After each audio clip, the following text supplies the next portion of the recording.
Who needs sequels? Who needs them when you can be a badass standalone mofo and nail it?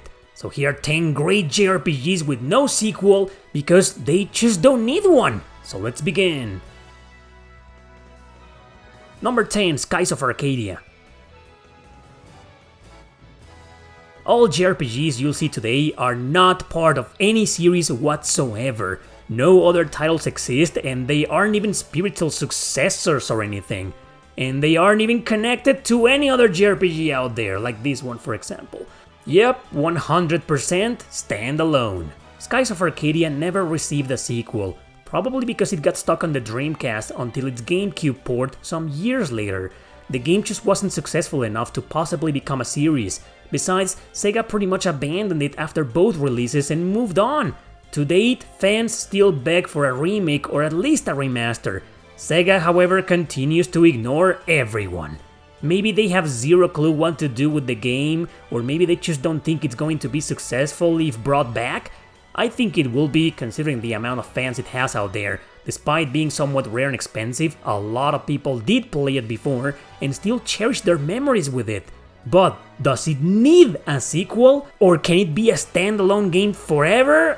I think it can, but I don't know. What do you think?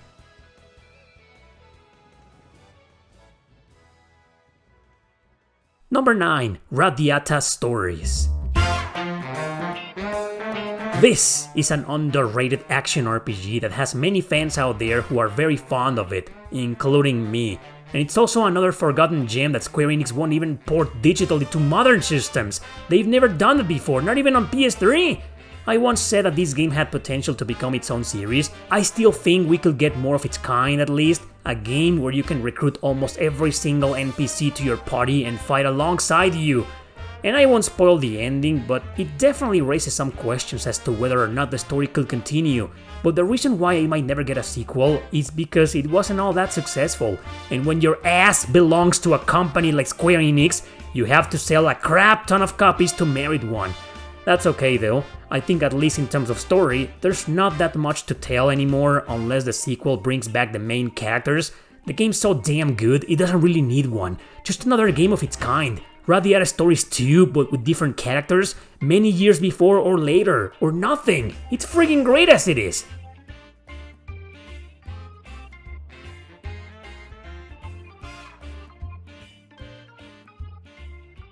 Number 8, The Last Story.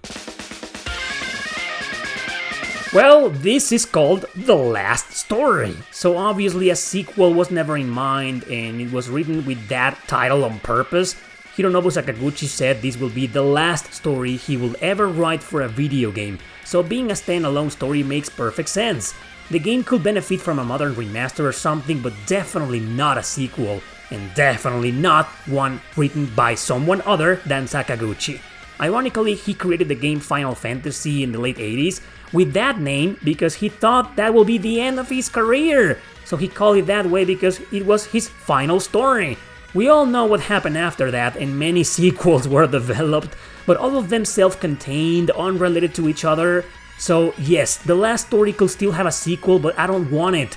The story here ended perfectly well, with its plot twists, its ending, and happy and tragic events combined. I just don't see how it could go on from there.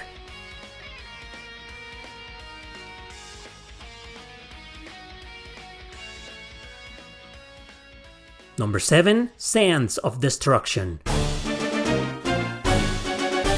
Most of you don't know this game, so I'll explain it. You play as a good-for-nothing character who just so happens to have the power to destroy the world. So a small organization recruits him precisely to do that. Destroy the world! It's an awesome story, I'll tell you that. Written by Masato Kato. The rest is a traditional turn-based RPG where you go from place to place, having a ship as a base of operations, constantly having to hide from the army. Basically, you're playing as the bad guys here, which makes it awesome. But a story about destroying the world, regardless of the ending, has no place in the sequel mentality. While anything is possible, I don't think it will be a good idea to see one. The game just screams standalone, unless the developers will create a totally new game with a different story, setting, and characters, called Sense of Destruction 2. I don't know, it just doesn't feel right. Whatever the case, despite even having an anime series based on it, the game wasn't successful, and the developers abandoned any ideas related to it. Check it out, it's a really good game, but it's also somewhat unbalanced. Just a friendly warning.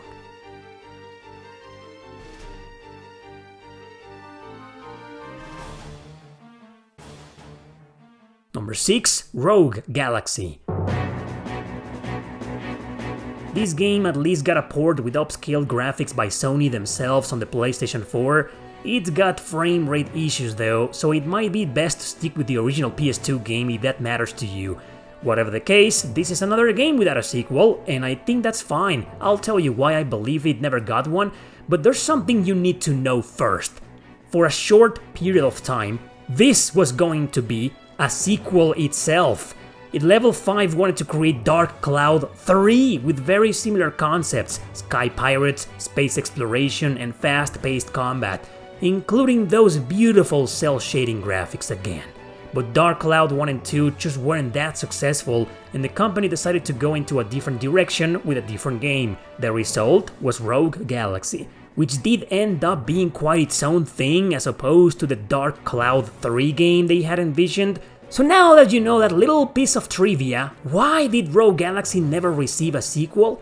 Because sadly, despite being somewhat successful, it wasn't enough for Sony to greenlight one. But I've never seen any info to back up my theory, which leads me to believe Level 5 never really intended to make one and Rogue Galaxy was supposed to be standalone forever, unlike Xenogears, which ended up transforming into Xenosaga and then Xenoblade. Yeah. Wait, that's a Squaresoft game. Let's move on.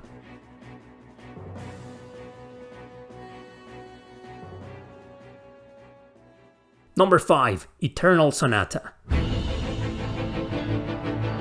I think I know the reason why Namco never bothered with a sequel here. This game was supposed to be its own thing, simply because the Crescendo team, the developers, were huge fans of Frédéric Chopin. So since Japan has a tendency to turn every imaginable topic or person into a manga, anime, or well, a JRPG even, they just went along with it and added some strong fantasy elements. This game's a masterpiece and I think it could use others like it. For example, a sequel but with a different setting, characters, and of course, a new composer. It could become a series, but honestly, I don't see a sequel happening ever, and that's a good thing because it wouldn't make any sense. It doesn't need one.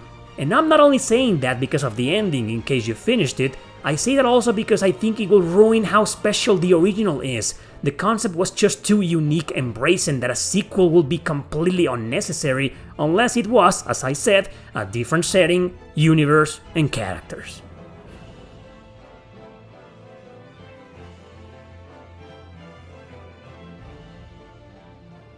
Number 4, Radiant Historia. Like some JRPGs we've seen in today's list, this one could also possibly benefit from becoming a series, but I just don't give a damn about a direct sequel. Some JRPGs just leave you satisfied in terms of story, you know. Whether they're short or long, you just don't feel like there's that much more to tell about the characters and their progression anymore. Of course, a Radiant Historia 2 with different characters, maybe even in the same universe, could definitely work, but some stories don't need to be re-explored again. In fact, there's a lot of JRPGs out there that didn't even need a sequel, even if some of them were still awesome. I believe Radiant Historia has more weight as a standalone title, a self-contained experience that needs to stay that way for it to be appreciated more. What makes some JRPGs fantastic and unique is precisely the fact that there are no more expectations weighing on them because there are no series or sequels, which is why I believe this masterpiece should be left alone. Maybe a modern remaster and that's all.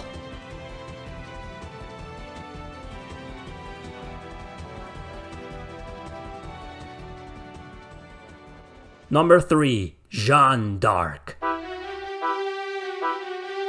don't know if you're familiar with the legendary story of this character, but there's no way there could ever be a sequel of any kind, except that Level 5 took some liberties with it when they made this game. I won't spoil anything, but a sequel could maybe work, even a direct one, but I feel like there's absolutely no need for one, not even a series or anything in the same universe. That's right, unlike most JRPGs in today's video, I don't even want a damn series or anything. This is perfect as a standalone title, it needs no follow-ups whatsoever, especially since story-wise, they wouldn't make any sense.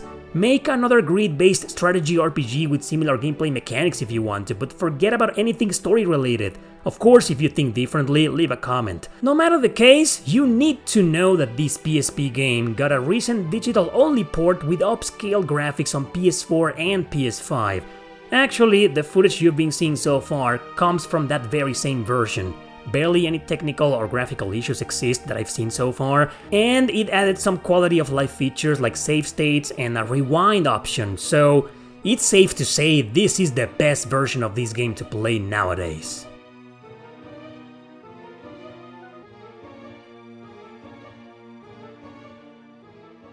Number 2, Lost Odyssey.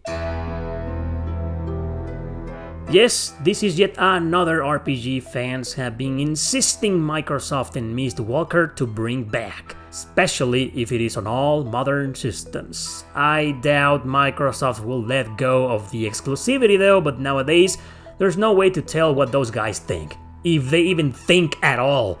But a sequel feels weird here. I'm not gonna spoil the ending, don't worry, but let's just say that something happens that leaves the path wide open for one. Nevertheless, it does feel like a sequel was never in anyone's head and Sakaguchi created this as a self-contained story.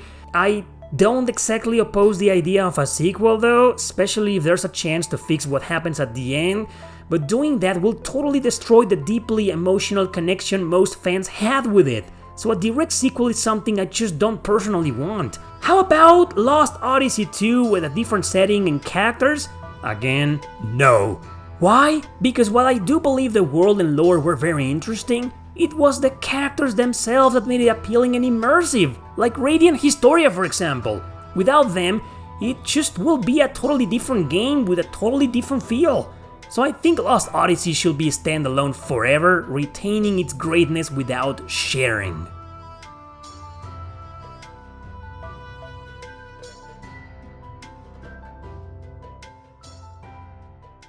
Number 1, the Vanillaware games. This may surprise you, but not a single Vanillaware game has ever received a sequel. Sure, it's too soon to assume anything for Unicorn Overlord, recently released this year, but knowing the company, I don't think we'll ever see one. George Kamitani, president of Vanillaware, just doesn't seem to be interested in re-exploring some of the worlds or characters he has created. The company's best RPG, Odin Sphere, could very well produce one because of its ending, and sure, maybe I'd like to see one, but I wouldn't mind it if it never got one. I am so fine and satisfied with every single story I've played through written by these guys. I just wish Atlus West wouldn't alter some of the dialogue or characters like it ungraciously did with 13 Sentinels, but yeah, even a small and short game like Muramasa the Demon Blade doesn't really need a sequel. I could argue that some of the titles could become a series, but I'd rather see something new because that's what the company's been doing since its inception. Like, what's the point of Muramasa 2 or Dragon's Crown 2 when they could make an entirely different game with similar or different gameplay mechanics? Every single title just feels very self-contained, done the right way. But who knows, Vanillaware may surprise us one day. I just hope we see Muramasa on PS5 or Switch before that happens though. I mean, all other games, including Grim Grimoire, are available on most modern systems nowadays.